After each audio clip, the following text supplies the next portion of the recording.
Here I'm at South Queensferry. A few weeks ago I was across there in North Queensferry. If you haven't seen that video, then I'll put a link in the description and a link at the end. Today I'm going to be taking a boat. Where am I going?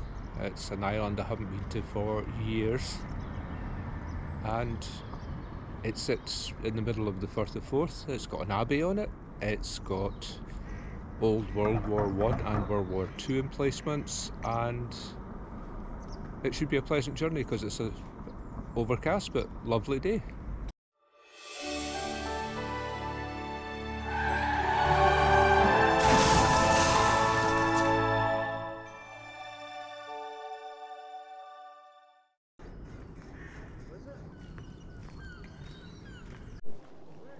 Parking is at a premium. At least it's free.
You don't really get to the scale of this thing until you stand right next to one of the piers. And out there,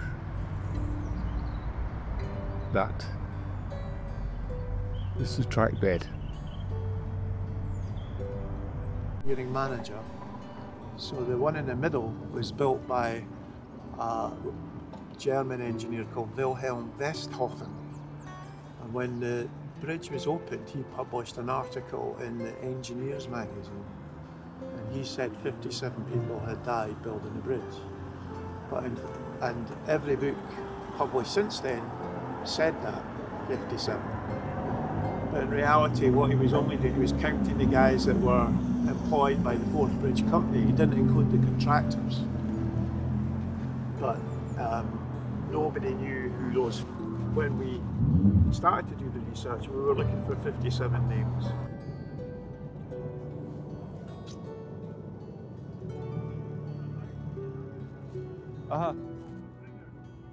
Oh yeah.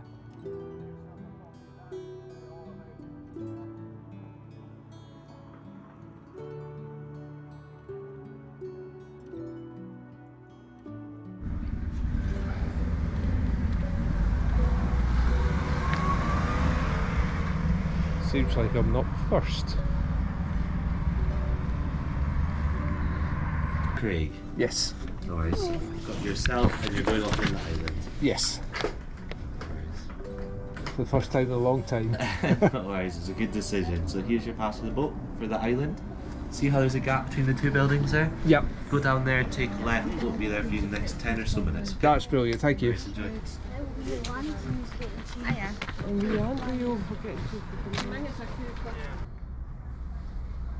Another wee lighthouse. Seems Queensferry, both north and south, have very small lighthouses.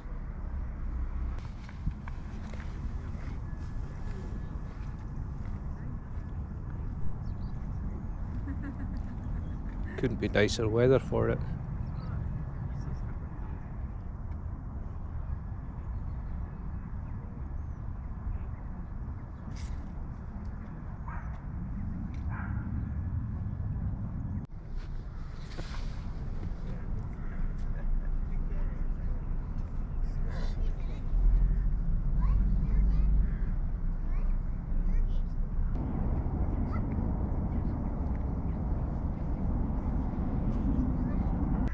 seems to be quite a few people waiting.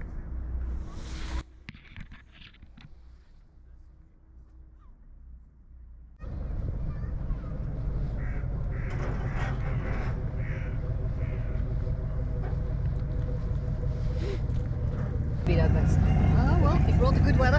Aye. Well, aye.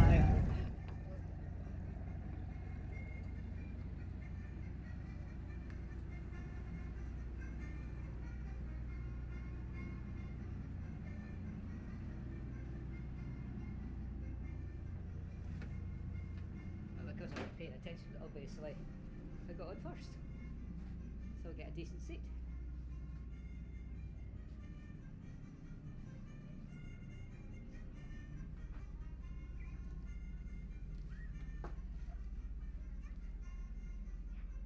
Bar as well, which is even handier.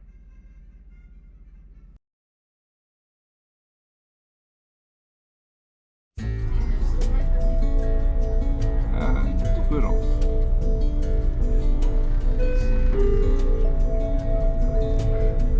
Make yourselves comfortable as our nautical adventure is about to begin. I'd like to thank you for coming to cruise with us in this fantastic and iconic area. Doesn't matter whether it seems rough or calm if it's sunny or not. Nothing better to make you feel good than just getting out on the road.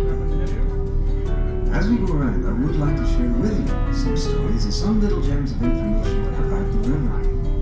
We'll talk about the people who've lived on it, worked on it, eaten from it, and the people who've tried to conquer it. Some things you will be able to see, some things we just can't, but we all do have Google, don't we? Yes, on our phones.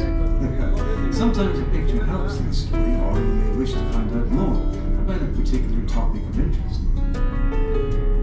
But first, please now listen to the following safety announcement. In the very unlikely event of an emergency at sea, you will hear the ship's horn. 7 short blasts, then 1 long blast. You must return to your seats, where you will then wait for further instructions from your captain and crew members. We do have inflatable rescue equipment as well as life jackets for everyone aboard. Life jackets, if needed, can be found under the seating in the main saloon. Donning instructions are displayed on sign around the vessel for your attention. If you do have any issues, any concerns or questions, please ask any member of the crew, because everyone is here to look after you. But now, as our voyage begins, you are, of course, free to move around. But take care. Handrails, look out for the steps and be prepared for the vessel to move or alter course without warning. So having said all that, please relax, enjoy the scene, and have your first cruise experience.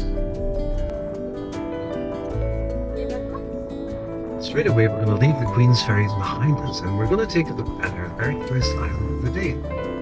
This is Inchgarvie Island. Over the island's paths, the trains travel about 150 feet above high tide level. Here is the Red Bridge with those stone built walls.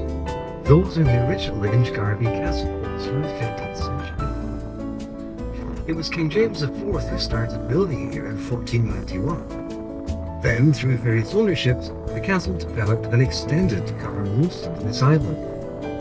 Now this is our very first Google look because if you are interested, there are some old etchings online of how the island was then. It was actually quite unbelievable. Forgetting what is here, I have tried to visualize very tall stone-built castellated walls. They all had overhanging balconies at the top, trapdoors in the balcony floors, and these were extra boiling liquids or stones onto tankers below. You might also see the vertical loopholes in the old walls, and they were for firing arrows. You may wonder, well, where did the castle go? Actually, it's hidden in plain sight. Unfortunately, Victorian engineers used much of the stone walls to build the foundations and caissons that the Red Rail Bridge stand on today. So the castle is here in spirit, but it's holding up the bridge. Nowadays, looking a bit like a warship, we have the remains from both world wars, the first and the second. Those are the buildings you can see now. Much is hidden away. What you cannot see is the open plan staircases between these buildings. They take you much deeper into the island. to what was the engine room, the mess, the offices and the sleeping quarters. This island had up to 19 military personnel living and working the gun battery.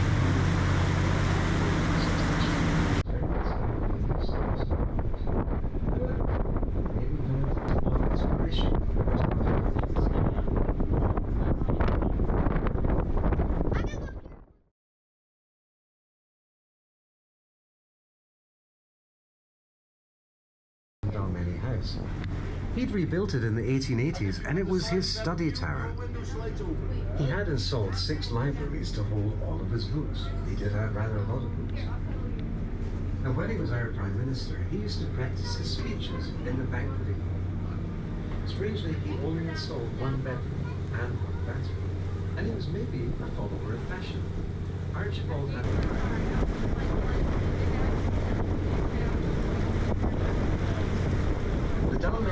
and also ports of Leith. Coffee can no longer be avoided. A fishing port and the hub of Scotland's import and export trade. Leith is where you'll find the ex-Royal Young Britannia. Edinburgh is a very cosmopolitan city these days. Not so big, just...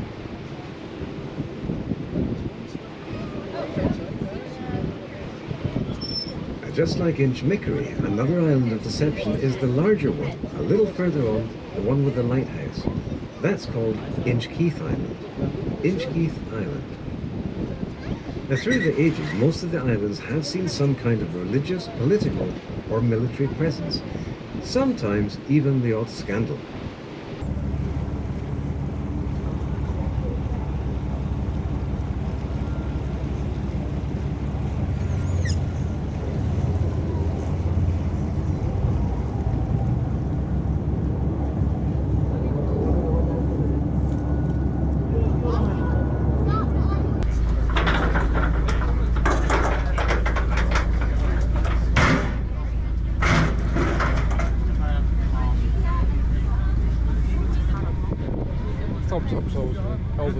Thumbs up is always a good thing.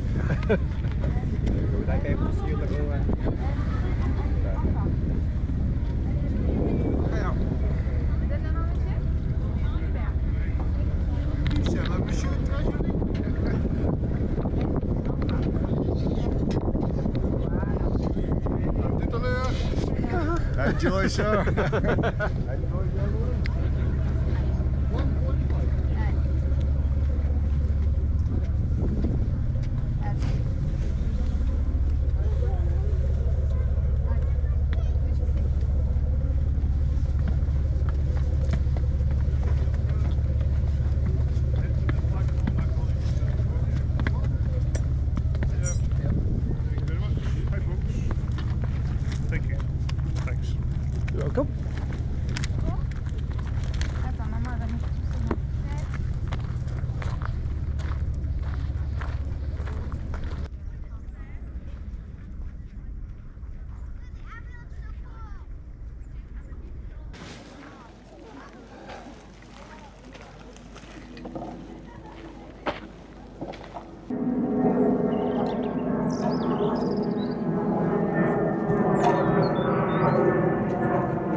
Somebody's enjoying themselves.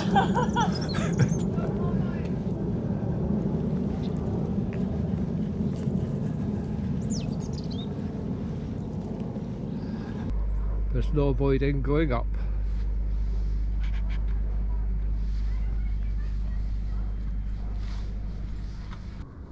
Even built a tunnel through here to get from one side of the island to the other.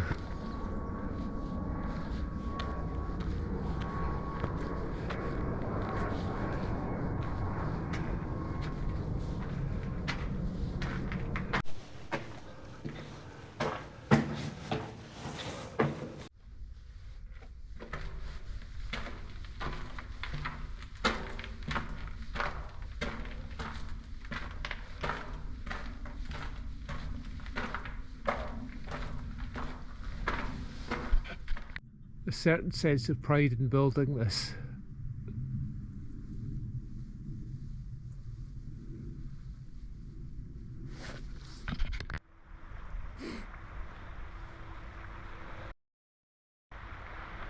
That's the Oxcars Lighthouse. In 1894 it became the first ever to become automated, well, partially automated. They still had to have light keepers there to wind up the mechanism every fortnight.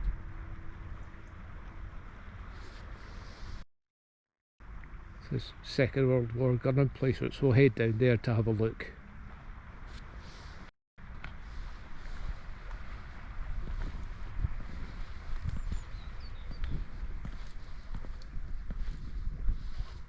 It's hard to believe what a hive of activity this must have been 80 years ago in 1945.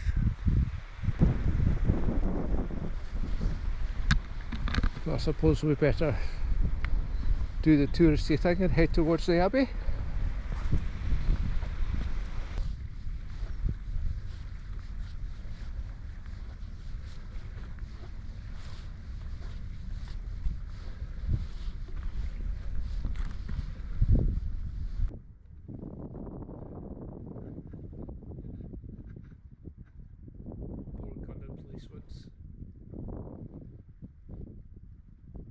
Not looking too healthy now.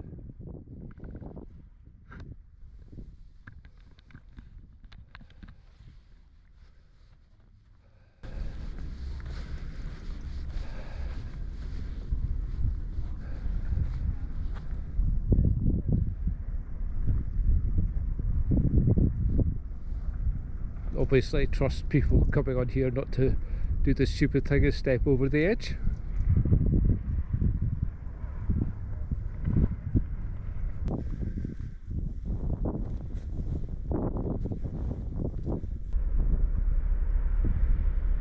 Boat obviously heading upstream to Grangemouth. For a small island, there's a lot of interesting walks, but just don't come here during seagull nesting season. I have been here before when that's been happening, and they will not leave you alone.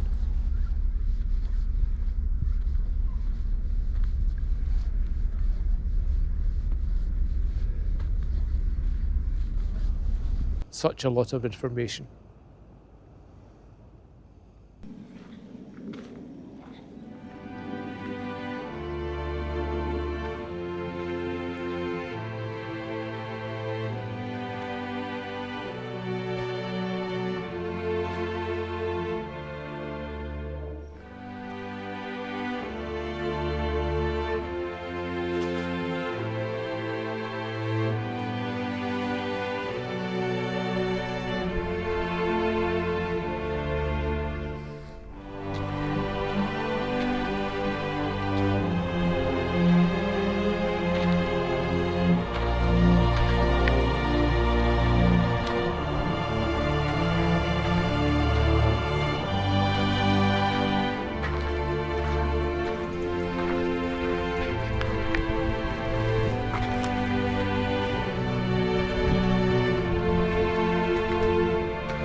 There must be a knack to it.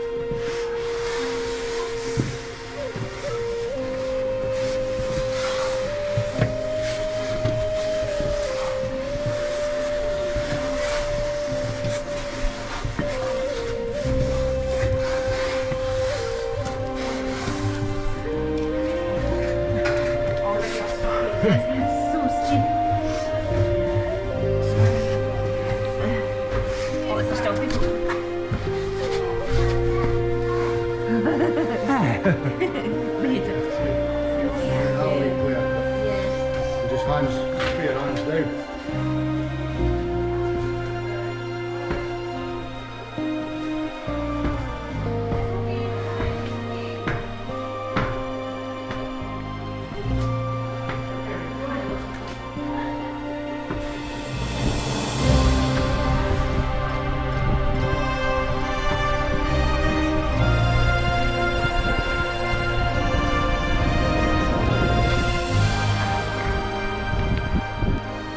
Well, in deference to my age and the fact I had a can of iron brew on the boat across here, I really need to find a loo.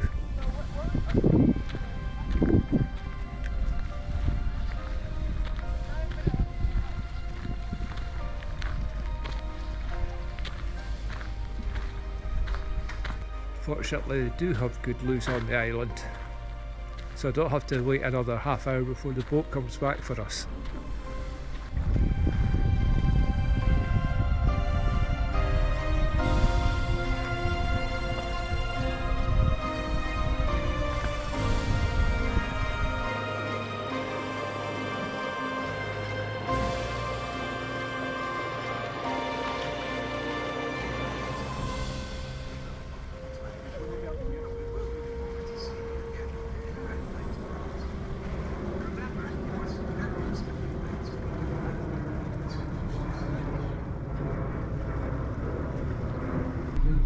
Other interests developed by a very old government by Iona.